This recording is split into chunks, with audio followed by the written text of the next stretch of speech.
Bismillahirrahmanirrahim. Assalamualaikum warahmatullahi wabarakatuh. Halo semuanya.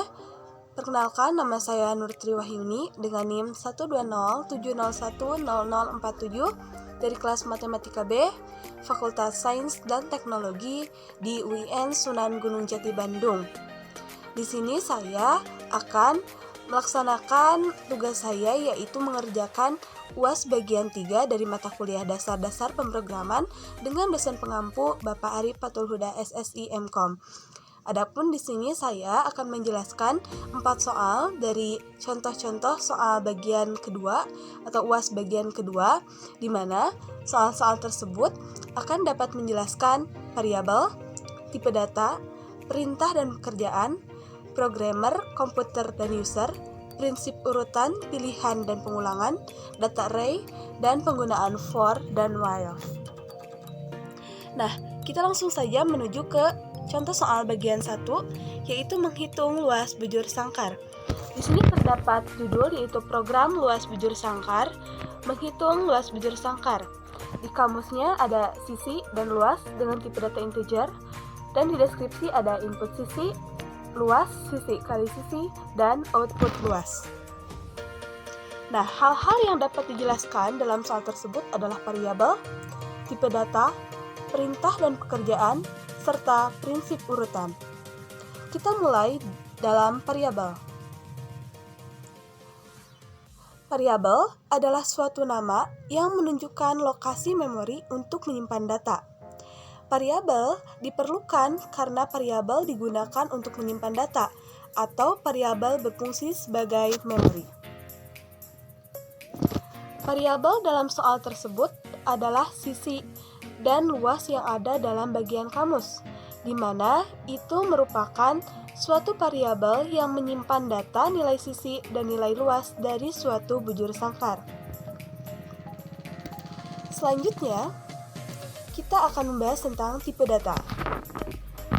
Tipe data adalah jenis atau tipe variabel yang menunjukkan nilai yang dikandung di dalamnya. Tipe data dibagi menjadi dua, yaitu tipe data dasar dan tipe data bentukan. Tipe data dasar ada 4, yaitu ada integer yang berupa bilangan bulat, ada float atau double yang berupa bilangan desimal, ada char atau karakter, dan boolean di mana itu berisi benar atau salah.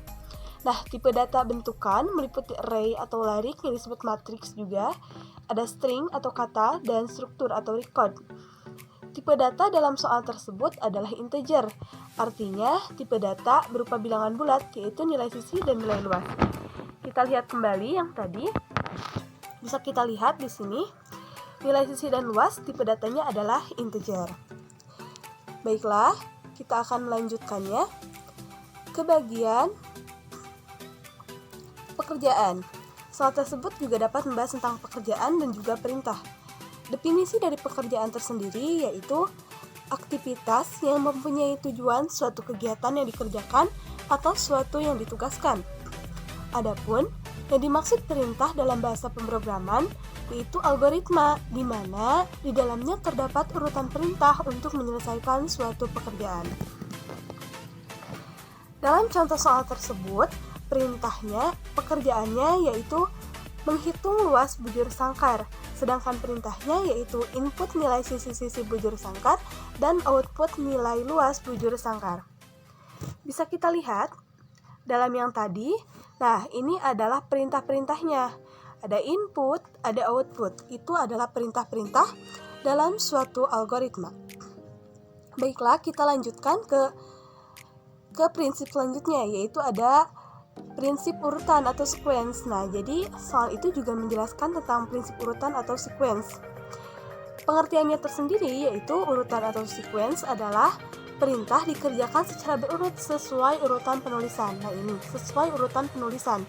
Sequence atau urutan merupakan struktur paling sederhana, yakni algoritma harus ditulis secara berurutan atau sistematis, di mana baris pertama adalah perintah pertama yang dilakukan dan seterusnya hingga pekerjaan selesai. Jika struktur ini tidak dipenuhi, maka akan terjadi kesalahan. Kesalahan inilah yang disebut dengan error. Jadi, jika tidak sesuai dengan prinsip sequence atau urutan, maka nanti akan error.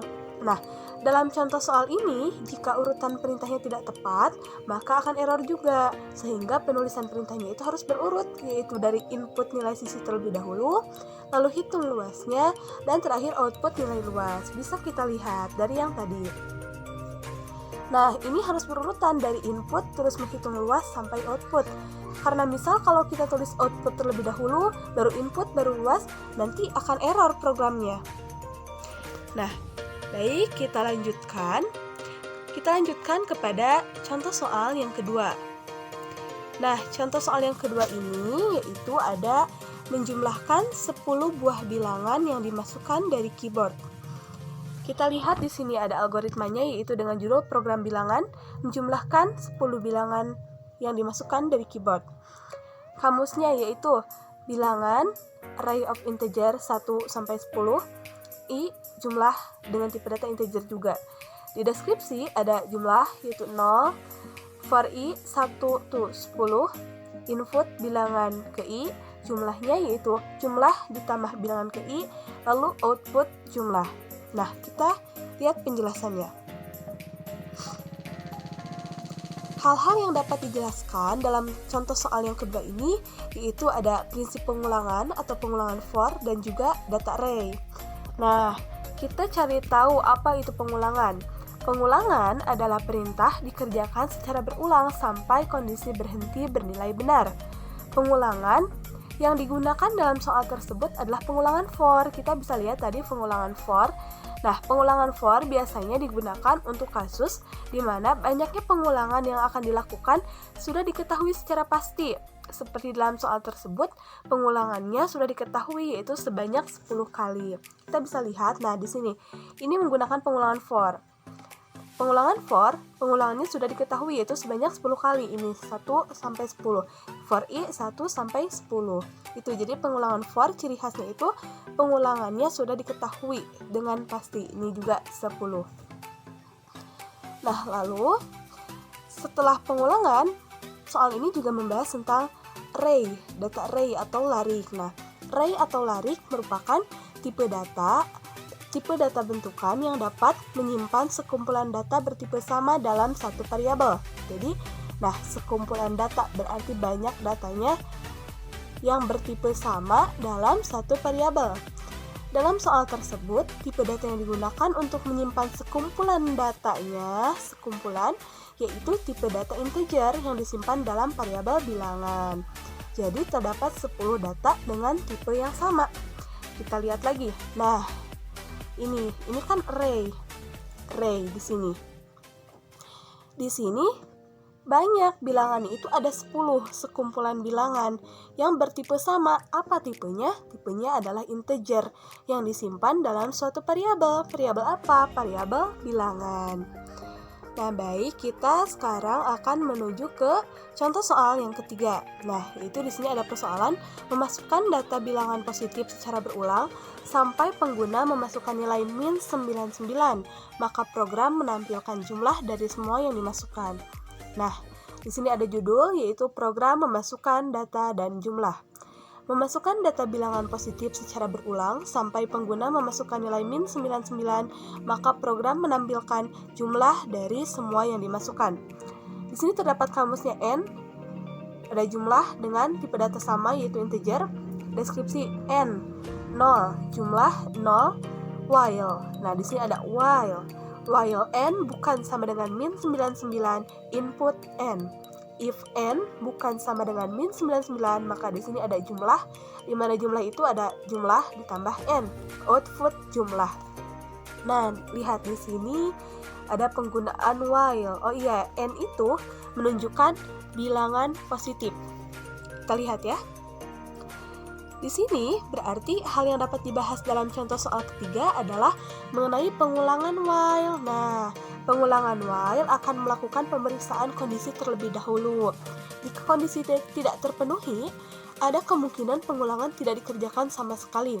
Selama kondisinya terpenuhi atau bernilai benar, maka pengulangan akan dikerjakan. Pengulangan while biasanya digunakan untuk kasus di mana banyaknya pengulangan yang akan dilakukan tidak diketahui secara pasti. Nah, ini. Tadi terdapat pengulangan for Nah, pengulangan for itu pengulangannya sudah diketahui secara pasti. Berbeda halnya dengan pengulangan while. Jika pengulangan while berarti belum diketahui secara pasti pengulangannya. Nah, di sini juga kan ada memasukkan data bilangan positif. Kita tidak tahu ada berapa banyak sih bilangan positif yang akan dimasukkan. Nah, tetapi bagaimana? Ada kondisi, yaitu nanti tidak boleh sama dengan min 99, itu kondisinya. Jadi jika bilangan yang dimasukkannya itu tidak sama dengan min 99, maka program akan terus berjalan. Tetapi jika min 99 yang dimasukkan, maka programnya akan berhenti. Nah, seperti di sini. Dalam soal tersebut, program akan terus berjalan selama yang dimasukkan adalah data bilangan positif. Dan program tersebut akan berhenti jika pengguna memasukkan nilai min 99. Lalu, kita menuju ke dalam contoh soal yang terakhir, yaitu contoh soal keempat. Di sini ada menentukan apakah suatu segi 4 bujur sangkar. Di sini terdapat bahan terlebih dahulu, yaitu ada panjang dan lebar. Ada program bujur sangkar. Menentukan apakah suatu segi 4 merupakan bujur sangkar. Rumusnya ada panjang dan lebar dengan tipe data integer.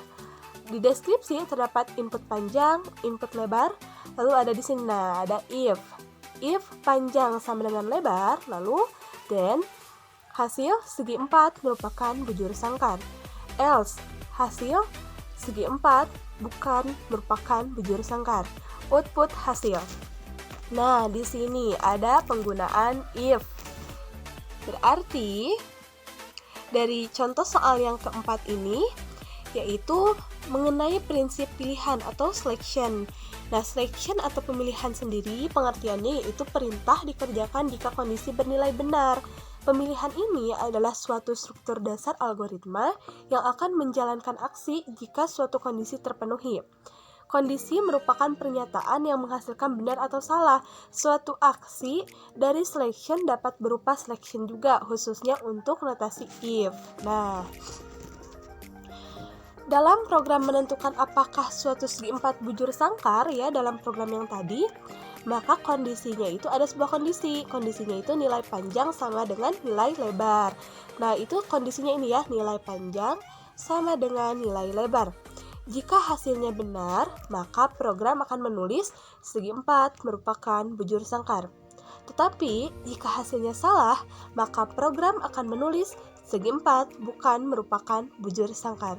Semoga dapat dipahami. Lalu, yang selanjutnya, tadi kita sudah membahas tentang beberapa istilah-istilah dalam suatu pemrograman. Nah, dalam pemrograman juga terdapat beberapa istilah lain, yaitu ada programmer, komputer, dan user. Programmer adalah orang yang membuat program komputer untuk suatu kebutuhan tertentu. Komputer adalah alat bantu untuk menyelesaikan pekerjaan manusia. Oleh karena itu, untuk mulai memahami program komputer itu, kita bisa melihat atau memperhatikan kegiatan atau pekerjaan kita sehari-hari. Nah, selanjutnya yaitu ada istilah penting, yaitu ada user. User ini adalah orang yang menggunakan program komputer yang sudah siap pakai. Nah, itulah penjelasan-penjelasan yang mana penjelasan itu berhubungan dengan UAS bagian kedua. Terima kasih, sekian penjelasan dari saya. Wassalamualaikum warahmatullahi wabarakatuh.